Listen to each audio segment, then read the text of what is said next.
또는 누군가를 실족하게 하신 적도 있으시죠? 그렇죠? 다 연약하고 부족한 인생들이기 때문에 다른 누군가에 의해서 실족을 당할 때도 있고, 또 나의 연약함과 부족함 때문에 다른 사람을 실족하게 할 때도 있어요. 그렇지 않습니까? 오늘 본문 1절에 보시면 우리 모두는 연약하고 부족한 인생들이기 때문에 누군가를 실족하게 하는 것이 없을 수는 없다고 말씀하고 있습니다. 근데 되게 우리는요, 내가 누군가를 실족하게 한 것은 잘 생각 못해요. 그런데 누군가가 나에게 실족하게 한 것은 아주 잘 기억을 잘하더라고요. 제가 그래요, 제가. 누군가가 나에게 해코지한 것, 서운하게 한 것, 이것은요 엄청 기억을 잘해요.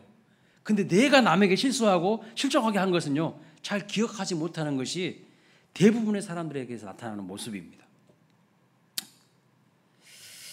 제가 오늘 말씀을 묵상하면서 내가 누군가를 실족하게 한 일보다는 다른 사람 때문에 피해를 당하고 어려움에 빠지고 실족하게 된 일이 더 많이 생각나더라고요. 어쩔 수 없어요, 인간은. 자기중심적이잖아요. 한 가지만 이야기해보면, 제가 이제 목회자가 돼야겠다고 신학대학원에 들어가서 열심히 학교 도서관에서 공부를 하고 있는데 커피가 먹고 싶었어요. 그래서 휴게실에 있는 자판기에 가서 커피를 한 잔 뽑아 먹고 왔거든요. 한 5분 걸렸을까요? 제 노트북이 사라져 버린 거예요. 그 당시에 가장 비싸고 좋은 노트북을 제가 가지고 있었는데, 도서관에서 노트북 도둑 맞아 버린 거예요. 그때부터 이제 모든 신학대학원 학생들이 무엇으로 보이는 줄 아세요? 도둑놈으로 보이기 시작하는 거예요. 이놈이 도둑놈인가? 저놈이 도둑놈인가? 제가 이제 실족한 거죠. 아니, 육군사관학교도 시험 볼 때는요 무시험 감독으로 시험을 본대요. 그런데 육군사관생도보다 더 정직하고 더 결벽해야 될, 청렴해야 될 선지생도들이 이러서는 되겠는가 하면서 한동안 실족해서 학교를 그만둘 뻔했습니다. 이놈의 학교를 집어쳐야 되나 말아야 되나 속이 막 부글부글 막 끓더라고요. 만약 그때 제가 실족해서 그것을 극복하지 못했다면 여러분들은 안 봤을 것 같아요. 여러분 볼 날은 없었어요. 오늘 우리 사회도요 실족하게 하는 일들이 또 지금 너무나도 많이 일어나고 있는 것 같습니다. 실족하게 하는 일. 후쿠시마 원전 오염수 방류하는 것으로 인해서 정부와 대통령이 우리나라 입장에서 일본 총리에게 그것은 좀 잘못된 일이라고 말해주면 안 됩니까? 누구 나라 대통령인지 잘 모르겠어요. 지금 국민 80% 이상이요 다 반대하는데도 의사를 전달하지 못합니다. 어민과 수산업 종사자들, 관계된 산업에 종사하는 분들의 염려와 불안은요 점점 커져가고 있고, 그 피해를 아랑곳하지 않고 오히려 일본의 대변인 같은 역할을 하고 있는 이 정부를 보면서 지금 많은 국민들은 실족하고 있어요. 실족하고 있다고요. 이게 객관적인 사실입니다. 우리나라 동해를요 이제 동해라고 표기도 못해요. 공식적으로 일본해라고 그렇게 명명했어요. 그런데 말 한마디 못하는 거예요. 말 한마디도 못해. 나라가 지금 어디로 가고 있는지 모르겠어요. 이제는 애국가를요 동해물과 백두산이 마르고 닳도록 이렇게 불러야 되는데 일본물과 백두산이 이렇게 부르고 생겼어요. 지금 이것을 볼 때 지금 나라가 어떻게 돌아가느냐 걱정하면서 실족하는 분들이 엄청 많아지고 있어요.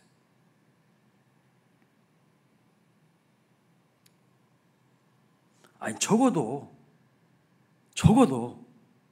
일본해와 동해를 병기해야 되는 거 아닙니까? 그것도 마음에 안 들지만 적어도 아무리 양보해줘도, 근데 아예 동해는 삭제해버리고 일본해라고. 일본해 안에 독도가 있는 거예요, 여러분. 지금 엄청나게 좀 나라를 사랑하는 분들이요 지금 실족하고 있어요. 오늘 본문에서 예수님은요, 다른 사람을 실족하게 하는 것이 얼마나 위험천만한 일인 줄 아느냐고 말씀하고 있습니다. 그 일이 얼마나 해로운지에 대해서 2절에 이렇게 말씀하고 있어요. 읽어볼까요? 2절 시작. 연자맷돌이 그 목에 매여 바다에 던져지는 것이 나으니라. 특별히 작은 자 중에 하나를 실족하게 하는 것이 이만큼 해롭고 나쁜 것이라고 말씀하고 있어요. 연자 맷돌을요 목에다 걸어가지고 그냥 바다에 빠져 죽어, 그 뜻이에요. 다른 사람을 실족하게 하면 이만큼 나쁜 일이라고 말하고 있는 거예요. 그런데 여러분, 실족하게 한다는 것이 무슨 뜻일까요? 우리는 보통 실족했다고 하면 이렇게 생각합니다. 마음의 상처를 받았다, 기분이 나쁘다, 내가 시험 들었다, 당신 때문에 시험 들었다, 이런 말로 우리는 이해합니다. 그렇죠? 근데 예수님이 말씀하시는, 성경에서 말하는 실족은 단순히 그런 뜻을 말하는 게 아니라 그것을 뛰어넘어요. 더 깊은 의미를 가지고 있어요. 성경에서 말하는 실족은요, 어떤 뜻을 가지고 있는가? 마태복음 5장으로 한번 가보겠습니다. 29절입니다. 같이 읽어볼까요? 시작. 만일 내 오른눈이 너로 실족하게 하거든 빼어내버리라. 내 백체 중 하나가 없어지고 온몸이 지옥에 던져지지 않는 것이 유익하며. 그랬어요. 내 오른손이 너로 실족하게 하거든, 이 말은요, 네 마음을 단순히 아프게 하거든, 이런 뜻이 아닙니다. 이런 뜻을 더 초월해요. 여기서 무슨 뜻이냐면 죄를 짓게 하거든, 이런 뜻이에요. 네 오른눈이 너로 죄를 짓게 하거든, 그것을 빼내라는 거예요. 빼내라는 거예요. 또 30절 말씀도 보겠습니다. 읽어볼까요? 시작. 또한 만일 내 오른손이 너로 실족하게 하거든 찍어내버리라. 내 백체 중 하나가 없어지고 온몸이 지옥에 던져지지 않는 것이 유익하니라. 여기서도 내 오른손이 실족하게 하거든, 이 말은 내 오른손이 너로 하여금 죄를 짓게 하거든 찍어내버리라는 겁니다. 그러니까 예수님은 뭐에 대해서 당황하신 분이에요? 죄에 대해서 아주 단호하게 결단하고 끊어내야 된다는 것을 강조하셔요. 근데 우리는요, 그 죄를 끊어내지 못해요. 계속 습관적으로 죄를 지어요. 자, 실족이라는 말 자체의 의미는 무슨 뜻이냐면 발을 헛디뎌 넘어지게 하다, 넘어지다, 이런 뜻입니다. 그러나 영적인 의미로 실족은 죄의 유혹에 넘어져서 죄를 지었다는 말입니다. 그래서 고린도전서 10장 12절에 뭐라고 말씀하시냐면 선질로 생각하는 자는 넘어질까 조심하라고 말씀하고 있어요. 뭐 때문에 넘어지는 거예요? 내가 섰다고 생각하는 거예요. 교만한 사람들이 실족하게 되는 거예요. 겸손해야 되는데 겸손함을 잃어버린 사람들이 죄를 짓게 된다는 거예요. 오늘 본문에서 말씀하시는 실족하게 하는 것은 나의 어떠한 행동으로 인하여서 다른 사람이 죄를 짓게 만들면 안 된다는 뜻입니다. 이렇게 이해해야 본문 3절 4절 말씀이 이해가 되는 거예요. 단순히 다른 사람의 마음을 아프게 했다, 그런 뜻이 아니라 죄를 짓게 만들었다는 거예요. 죄를 짓게. 그래서 3절 말씀이 그렇게 이해해야 연결이 됩니다. 3절 말씀을 한번 볼까요? 시작. 너희는 스스로 조심하라. 만일 내 형제가 죄를 범하거든 경고하고 회개하거든 용서하라. 예수님께서 지금 죄 이야기를 하시는 거예요. 죄 이야기를. 근데 누구에게 주시는 말씀입니까? 이 말씀을 1절에 보시면 제자들에게 하시는 말씀이라고 하고 있어요. 제자들에게. 먼저 제자는요, 다른 사람들로 하여금 실족하게 해서는 안 된다는 겁니다. 다른 사람들로 하여금 죄를 짓게 만들어서는 안 된다는 겁니다. 그러니까 조심하라고 말씀하고 있어요. 그리고 형제가 죄를 범하면 어떻게 하라고 말씀합니까? 우리는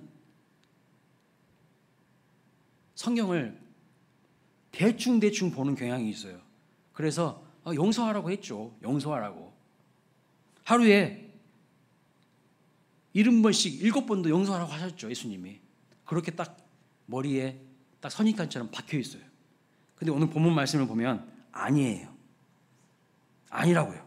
성경에 순서가 있어요. 잘 보세요. 만일 내 형제가 죄를 범하거든 어떻게 하라고 합니까? 먼저 경고하라고 하셨어요. 경고. 헬라어 원문 성경을 보니까 이 경고라는 말이 에피티메손이라는 단어를 쓰고 있는데 무슨 뜻이냐면 꾸짖다, 책망하다는 거예요. 꾸짖고 책망하여서 그 책망을 받아들인 자가 회개하면 그때 용서하라고 말씀하고 있어요. 용서를 구하지도 않았는데, 회개하지도 않았는데 용서해 주는 것은요, 성경적인 가르침이 아니에요. 무조건 용서를 말하는 게 아니에요. 예수님은 제자들에게 말씀하십니다. 죄를 분명히 지적하고 잘못을 뉘우치라고 가르쳐 주는 것이 누가 해야 될 일이라는 거예요? 하나님을 믿고 따르는 제자들이 해야 될 일이라고 말씀하고 있어요. 오늘 이렇게 하는 사람이 있습니까?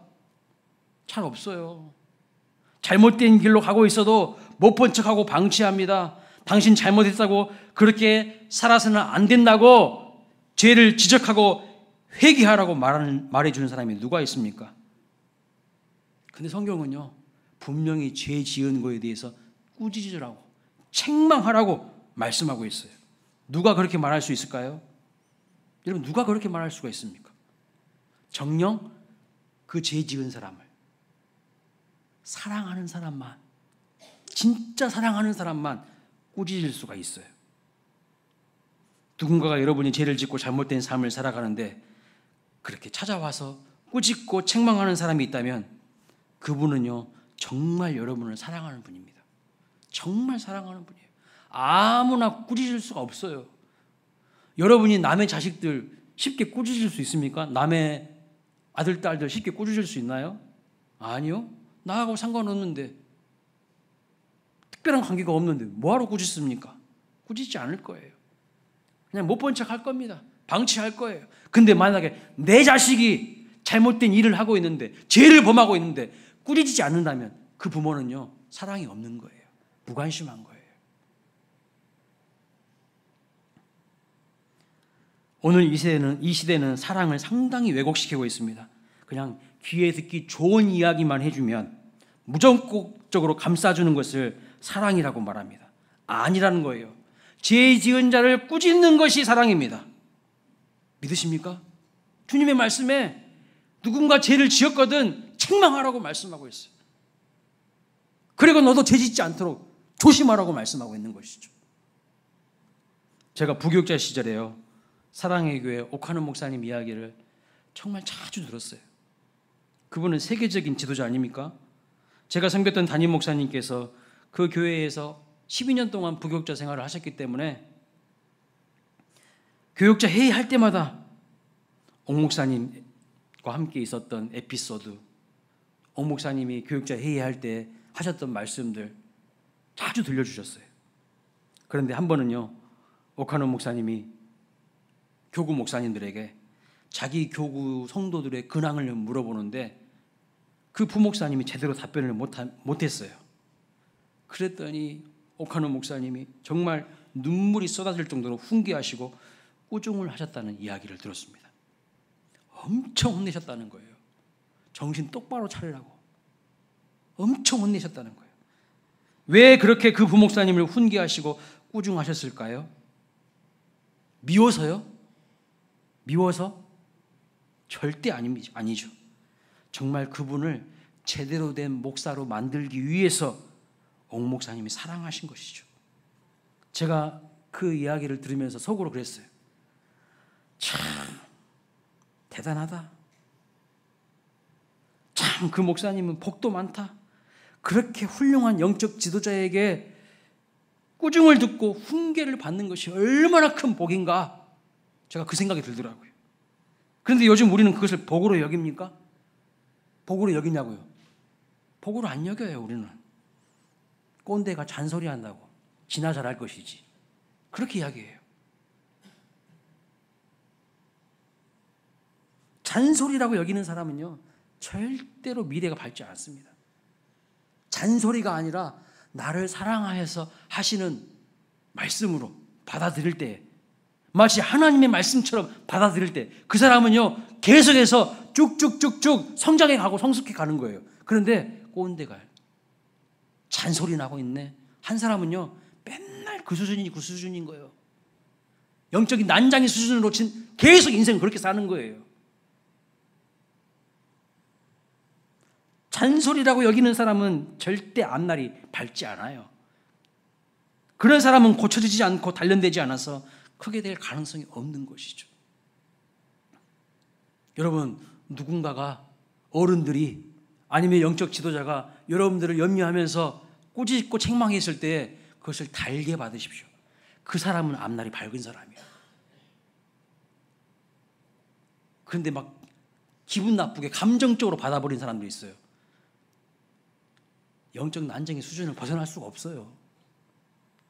제가 이 말씀을 묵상하면서, 오늘 말씀을 묵상하면서 제 스스로를 한번 돌아보았습니다. 제가요, 정말 사랑이 없는 목사더라고요. 죄송합니다. 너무 사랑이 없어요, 제가.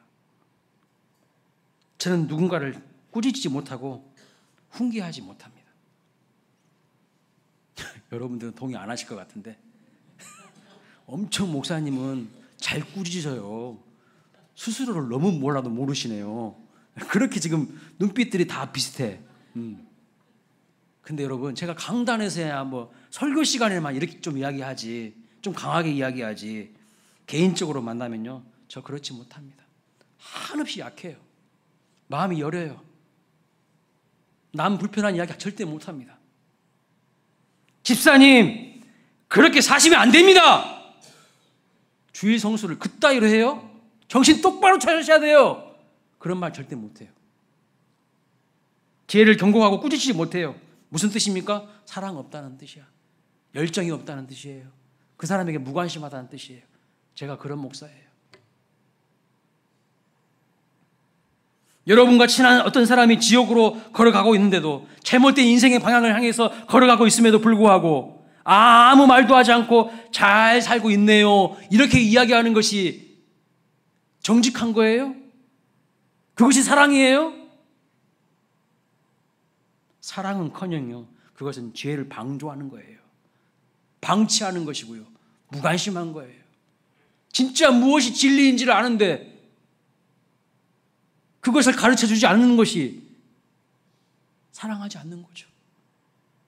그 사람에게 이렇게 살아서는 안 된다고, 나도 부족하고 연약하지만 함께 하나님을 믿고 하나님의 말씀을 의지해서 살아가야 한다고 이야기해 줄 수 있는 사람이 진짜 사랑하는 사람이에요.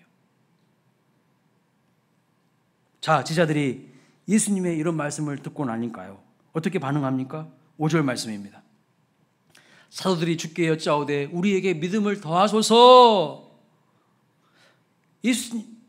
제자들이 예수님의 말씀을 듣고 놀란 거예요. 왜요? 도대체 어떻게 그렇게 살 수가 있냐는 거예요. 우리는 믿음이 부족해서 그렇게는 못 살겠으니까 믿음을 좀 더해달라고 이야기하는 겁니다. 여러분, 여기 이 말씀 어디서 많이 들어본 말씀 아닙니까? 우리가 하는 말이에요. 이 말이 우리가 하는 말들이라고. 주일 예배만 나오지 마시고 금요 기도회 때도 나와서 함께 기도했으면 좋겠습니다, 이렇게 이야기하면요, 하시는 말씀이, 목사님, 제가 아직 믿음이 거기까지는 안 돼요. 시간의 주인도 하나님이시고 물질의 주인도 하나님이시니까 정직하게 11조 드리시는 게 맞습니다, 이렇게 이야기하면 뭐라고 말하죠? 목사님, 내 믿음이 거기까지는 아니라서 못해요. 믿음이 부족해요. 이렇게 이야기하시는 분들이 상당히 많죠. 오늘 본문의 제자들도 그런 식으로 반응한 거예요. 하루에 7번이라도 회개하면 용서해줘라, 그렇게 말씀하시잖아요. 그러니까 제자들이 듣고 있다가, 아니 우리는 하루에 3번도 용서하려면 힘든데 7번? 여러분, 누군가가 나에게 똑같은 죄를 3번이나 반복해서 죄를 짓는다고 생각해 보세요. 여러분, 용서할 수 있어요? 아니 근데 예수님은 하루에 7번 죄를 짓고 회개하면 용서해 주라고 하는데 용서해 줄 수 있냐는 거예요. 그래서 제자들이 솔직하게 이야기하는 거예요. 우리에게는요, 주님 죄송하지만 그럴 만한 믿음이 없어요. 믿음을 더해 주세요, 이렇게 이야기하는 겁니다. 그래서 예수님의 말씀이 무엇입니까? 6절 말씀 보면 이렇게 이야기하죠. 겨자씨 이야기를 하시면서 너희에게 겨자씨 하나할 만한 작은 믿음이 있다면 된다는 거예요. 이게 무슨 뜻일까요? 믿음의 문제가 아니라는 거예요. 제자들은 내가 믿음이 없으니까, 믿음이 부족하니까 믿음을 좀 더해 주세요, 이렇게 이야기했는데 예수님의 말씀은 그거 믿음의 문제 아니야, 이렇게 이야기하는 거예요. 자, 6절 말씀을 메시지 성경에서 이렇게 번역합니다. 같이 읽어보겠습니다. 시작. 너희에게 필요한 것은 더 큰 믿음이 아니다. 더 큰 믿음도 없고 더 작은 믿음도 없다. 너희에게 나달 하나만한 믿음, 깨알 만한 믿음만 있어도 너희가 이 뽕나무더러 가서 호수에 뛰어들어가라 하고 말할 수 있다. 너희가 말하면 그렇게 될 것이다. 자, 이 말씀의 핵심이 무엇입니까? 6절의 핵심이 뭐예요? 예수님께서 너희들이 누군가를 실족시키지도 말고 너희도 실족되지 않도록 조심해라. 그리고 죄짓는 자가 있거든 꾸짖고 회개하거든 용서해줘라. 그러니까 지자들이 예수님에게 뭘 구했다고요? 믿음을 구했어요. 더 큰 믿음을 구했어요. 이것은 우리의 힘과 우리의 인격으로는 도저히 할 수 없는 일이니까 주님 우리에게 믿음을 더하여 주십시오. 이렇게 이야기했어요. 그런데 주님은 뭐라고 말씀하시는 겁니까? 아니라는 거야. 아니라는 거야. 이미 너희에게 믿음이 있다는 거예요. 그것을 감당할 수 있는 믿음이 있다는 것입니다. 더 큰 믿음을 구하지 않아도 된다는 거예요.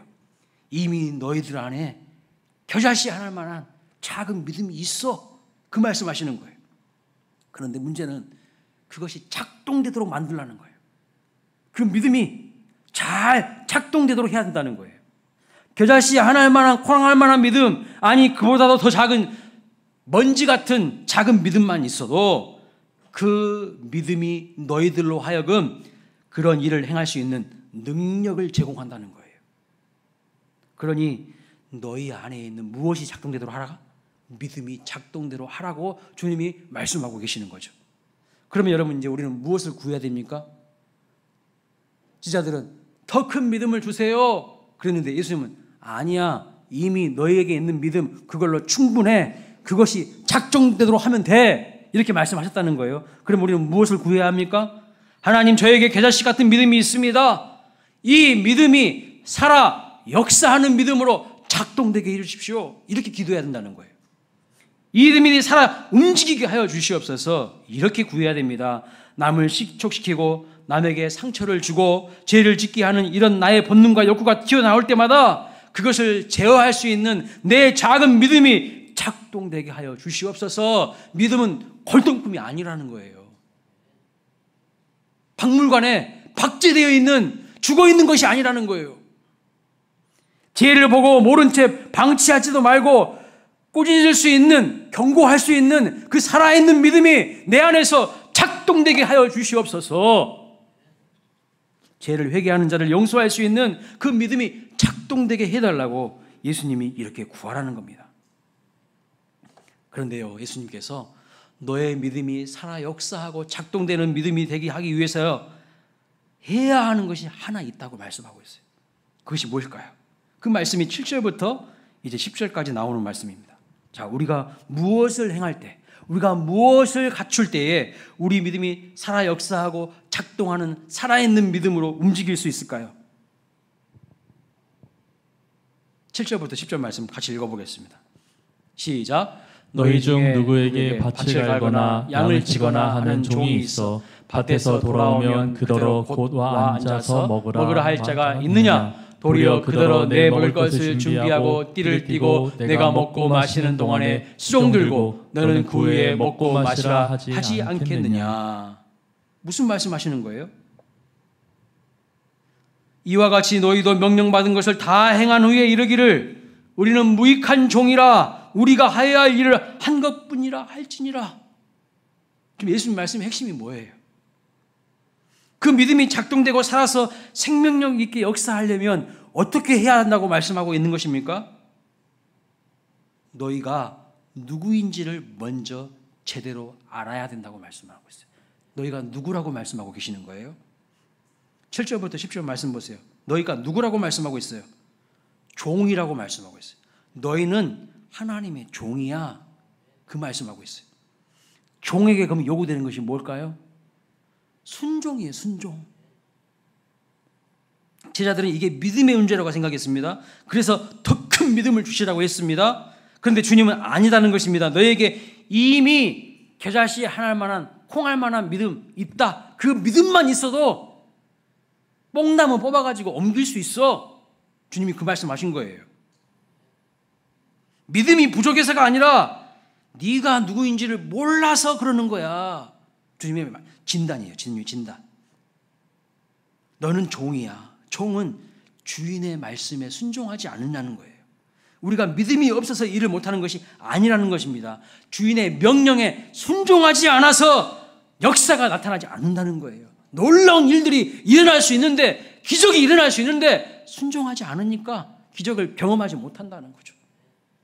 오늘 왜 우리의 믿음이 작동되지 못하고 살아 역사하지 못합니까? 첫 번째 문제는 내가 누구인지 몰라요. 내가 하나님의 종인지를 모르기 때문입니다. 지금 있는 믿음으로도 충분합니다. 그래서 우리에게 요구되는 것은 더 큰 믿음이 아니라 내가 누구인지를 똑바로 아는 것, 나의 정체성과 나의 신분을 아는 것, 나의 소속을 아는 것, 이것이 중요한 거예요. 오늘 이것을 모르니까 사람들이 어떻게 행동할지도 모르는 거예요. 예를 들면 내가 선생님이에요. 선생님이면요, 어떻게 행동해야 될지, 나의 정체성이 분명해지면 내가 어떻게 살아야 될지가 분명해지지 않습니까? 근데 내가 누구인지 모르니까 흐리멍텅하게 사는 거예요. 내가 성도인지 모르니까 세상에 나가서 빛으로 소금으로 못 사는 거야. 내가 누구인지 모르니까. 내가 주의 종이니 주인이 용서하라고 하면 용서하면 됩니다. 주인이 가라고 하면 가고 멈추라고 하면 멈추는 겁니다. 그런데 우리는 종으로 사는 것이 아니라, 때로는 우리는 종으로 사는 것이 아니라 주님을 종으로 부릴 때가 얼마나 많습니까? 기도하는 것 보십시오. 기도의 내용. 하나님, 제가 이렇게 살겠습니다. 하나님, 주님의 말씀이 이렇게 나에게 주셨으니까 내가 이 말씀을 의지하여서 이렇게 살겠습니다. 주님의 뜻에 순종하겠습니다. 이렇게 해보겠습니다. 이게 아니라 이거 주세요, 저거 주세요, 이렇게 해주세요, 저렇게 해주세요. 다 주님을 부리고 있잖아. 실질적으로는 다 주님을 부리고 있는 거예요. 우리가 주님의 뜻대로 내가 이렇게 해보겠습니다라는 기도는 거의 찾아볼 수 없고, 내 뜻을 관철시키려고 하고 있어요. 주님의 뜻을 받아들여서 내 삶을 수정하고 변화된 삶을 살겠습니다. 이게 아니라 내 뜻을 막 몰아붙여. 이렇게 해주세요, 저렇게 해주세요. 말로는 내 삶의 주인이라고 부르지만 주님을 주인답게 대하지 않고 모시지 않을 때가 너무 많아요. 주님이라 할 때 그 주자가 무슨 주자죠? 주인 주자예요. 주인 주자. 마태복음 8장에 보면요, 백부장이 나옵니다. 예수님이 백부장의 믿음을 엄청 칭찬하셔요. 백부장의 말을 듣고 나서 예수님이 막 감동을요 엄청 받으셨어. 그래서 뭐라고 말씀하셨냐면, 내가 이스라엘 중에서 이만한 믿음을 본 적이 없다고. 그래서 네 마음의 소원대로 이루어질지라, 될지라. 즉시 그 마음의 소원인 하인이 중풍병 걸렸는데 그 자리에서 나와버려요. 왜 예수님이 백부장의 믿음을 칭찬하셨을까요? 왜요? 왜 예수님께서 백부장의 믿음을 보고 놀라셨을까요? 백부장이 이렇게 이야기하거든요. 마태복음 8장 9절입니다. 읽어볼까요? 시작. 나도 남의 수하에 있는 사람이요 내 아래에도 군사가 있으니 이더러 가라 하면 가고 저더러 오라 하면 오고 내 정도로 이것을 하라 하면 하나이다. 백부장이 누구입니까? 자기 밑에 군사가 100명이 있는 로마의 백부장이에요. 이방인이에요. 그런데 백부장으로서 밑에 있는 군사들에게 이렇게 해 하면 다 그렇게 한다는 거예요. 명령 떨어지면 그렇게 한다는 거예요. 그런데 예수님은 온 우주 만물의 주인이시지 않습니까? 주님이 말씀하시면 내 하인 백부장이 나을 줄로 믿습니다. 우리 집에 올 필요까지도 없습니다. 그렇게 이야기한 거예요. 그 말을 듣고 예수님께서 놀라신 거예요. 왜요? 이스라엘 사람들은 이런 믿음 없거든. 그런데 이방인인, 이스라엘 사람이 아닌 이방인 로마 백부장에게 이런 믿음이 있다는 것을 보시고 예수님께 감동받으시고 그 마음의 소원이 즉시 이루어지게 하신 것을 볼 수 있습니다. 종은요, 토를 달지 않습니다. 우리가 왜 주일 성수 잘 못할까요? 왜 우리가 물질을 구별하여서 정직하게 하나님 앞에 드리지 못할까요? 내가 종임을 인정하지 않기 때문이에요. 솔직해지자고요. 그 말은 다시 말씀드리면 하나님을 주인으로 인정하지 않기 때문이에요. 물질의 주인이 하나님이시고 시간의 주인이 하나님이시고 내 인생의 주권이 하나님께 있다는 것을 정직하게 믿지 못하기 때문에 못하는 거예요. 다 타협해버리는 거예요. 세상에. 그렇게 융통성 없이 어떻게 세상을 삽니까? 우리는 이렇게 이야기해버려요. 싸워보지도 않고 영적 전쟁을 해보지도 않고 믿음으로 승부해보지도 않고 미리 꼬리 내려버려요. 그냥 아무런 기적이 나타나지 않죠. 무슨 하나님의 역사가 나타나겠습니까? 안 나타나는 거예요. 여러분 주인은 누굴까요?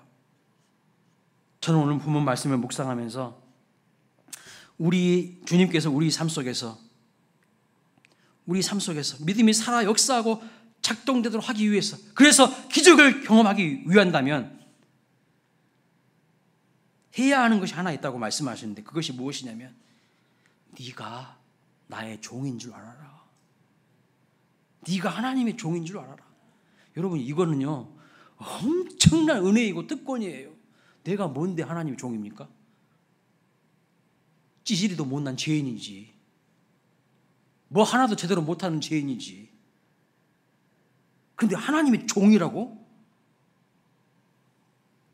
온 우주 만물의 권세자이고 주관자이신 하나님의 종이라고? 막 춤을 춰야 되지 않겠습니까? 하나님이 주인인 줄 알라는 겁니다. 종은 밭에 나가서 일하다가 왔으니까 이제부터 내가 대접받아야 되겠다는 마음이 있을까요? 고생하고 밭에 나가서 일하다 왔어요. 돌아왔는데 아이고 난 이제부터 일 많이 했으니까 대접받아야 되겠네, 그런 마음이 있을까요? 없어요. 다시 말씀드리면 권리를 포기할 수 있어야 된다는 거예요. 권리를 포기할 수 있어요. 오늘 우리가 내가 가지고 있는 권리를 포기하지 않기 때문에, 기득권을 내려놓지 않기 때문에 믿음이 작동이 안 되는 거예요. 믿음이 살아 역사하는 믿음이 되지 않기 때문에 아는 거예요. 그리고 내가 했던 것만 생각해.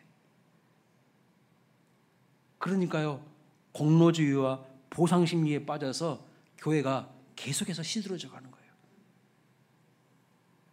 7절부터 10절 말씀을 보면 종은 밭에서 일하고 수고하고 돌아왔습니다. 그런데 수고했다고 앉아서 먹으라고 할 사람이 없다는 것입니다. 그렇죠? 종은 앉아서 대접받으려고 하지 않고 주인이 먹고 마실 때까지 기다린 다음에 그 후에 먹고 마십니다. 그렇지 않습니까? 오늘날 교회가 빛이 되지 못하고 소금이 되지 못하고 변질되고 타락하고 부패한 이유가 뭡니까? 우리가 누구인지를 망각해버리는 거예요. 내가 주인인 줄 알고 착각하고 있어요.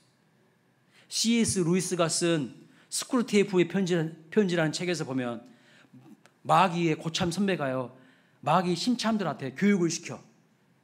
그 내용을 모아놓는 것이 스크루테이프의 편지예요. 스크루테이프라는 마귀 고참이 신참 마귀들 훈련시키는 내용이 나왔는데, 거기 21번째 편지에 보면 사람들을 실족하게 하고 사람들을 넘어지게 하는 방법, 사람들이 지옥 가게 하는 방법이 뭐냐, 자꾸 그들에게 자기가 주인이라는 의식을 심어줘라, 그 이야기가 나와요. 하나님이 주인이 아니라 네가 네 인생의 주인이야, 그 이야기를 자꾸 심어주라는 거예요. 그러면 그 인생은 실족하고 그 인생은 멸망하고 지옥 간다는 거죠. 여러분 우리는 종입니다. 그런데 어느덧 신앙생활 오래 하다 보면 어떤 마음이 생기냐면 내가 좀 대접 좀 받아보자. 내가 열심히 고생을 했는데 이제는 권위를 내세우고 자기 권리를 주장하게 되면서부터 살아있는 믿음의 역사가 나타나지 않게 돼요. 주님이 이거 하라고 했는데 안 해요. 안 해. 종 아니다는 거야. 내가 주인 되고 싶지 왜 내가 당신의 말을 들어야 되는데, 이렇게 반응해요. 여전히 나는 주님을 섬기는 종입니다, 이런 마음이 있어야 돼요. 특별히 10절 말씀 뭐라고 말합니까? 나는 무익한 종이래요. 무익한 종이래. 내가 하여야 일을 한 것뿐입니다. 이러한 태도와 자세가 회복될 때 믿음이 작동되고 생명력 있는 역사가 나타나게 된다고 말씀하고 있어요. 여러분은 누구십니까? 나는 무익한 종입니다. 옆에 부부가 앉아 계신 분들이 있으면 이렇게 고백했으면 좋겠습니다. 나는 무익한 남편이에요. 나는 무익한 아내입니다. 나는 무익한 딸입니다. 나는 무익한 아들입니다. 마땅히 해야 될 일을 했을 뿐입니다.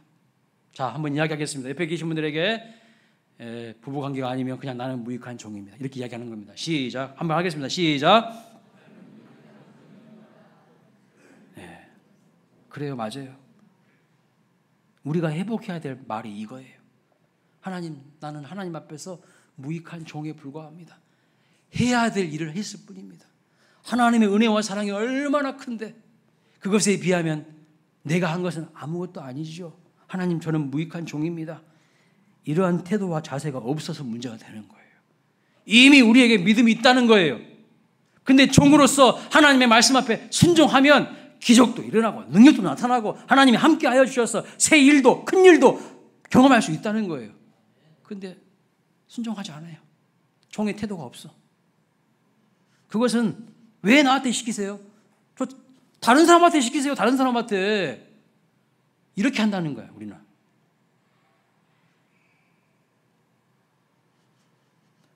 우리 교회 임직자 선거가 10월에 있습니다. 장로님, 권사님으로 청원하시는 분들에게 꼭 부탁드립니다. 나는 할 만한 사람이니까 합니다. 나는 또 할 만하지 않은데 어쩔 수 없이 합니다.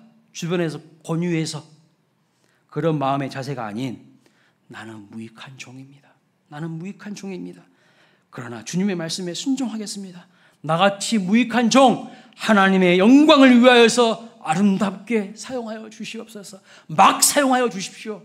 이렇게 고백해야 되는 거예요. 이러한 성도들이, 직분자들이 넘쳐날 때요, 그 교회는 살아 역사하는 교회가 되는 거예요. 하나님의 영광이 임재하는 교회가 되는 줄로 믿습니다. 그럴 때 교회는요, 더욱 하나님의 영광이 가득 찬 교회가 될 것을 확신합니다. 그럴 때 오늘 본문 말씀에 뭐라고 말씀하고 있어요? 우리를 통하여 산을 옮기는 기적도 나타나는 거예요. 뽕나무를 뽑아가지고 옮기는 기적도 나타난다는 거 말씀하고 있어요. 저는 오늘 말씀을 한 주간 묵상하면서 다짐을 했습니다. 하나님의 은혜로 목회하다가 은퇴하는 날 내가 뭐라고 하나님과 성도들 앞에서 고백하고 물러날까? 오늘 말씀 묵상하면서 하나님이 답을 주시더라고요. 답을 주시더라고요. 이러한 태도와 자세로 끝까지 목회하고 삶을 살아가고 마지막 날 이렇게 말하고 은퇴했으면 좋겠다. 하나님이 저에게 말씀해 주시더라고요. 저는 은퇴사를 이미 준비했어요. 아직 은퇴하려면 아주 많이 남았는데 이미 준비해버렸어. 그리고 또 모르죠. 만약 언제든지 주님이 그만하라 그러면 이렇게 말하고 여러분 앞에 물러가겠습니다. 어떻게 해요? 저는 무익한 종입니다. 그동안 할 일을 했을 뿐입니다. 여러분과 함께 교회를 세우고 하나님 나라를 위해 쓰임받고 행복하고 감사했습니다. 이 자리에 계시는 사랑하는 장로님들, 권사님들, 안수 집사님들도 은퇴하실 때 이렇게 말을 하고 후배들에게 자리를 물려주셨으면 좋겠습니다. 오늘 한국 교회를 볼 때 이런 말은 하지 않아요. 교육자들도 사역하다가 나갈 때, 장로님들도 목사님들도 사역하다가 나갈 때 뭐라고 말하는지 아세요? 서운하다고 이야기해요. 토사구팽 당했다고 이야기해요. 온갖 고생만 다 하다가 나를 버렸다고 이렇게 이야기합니다.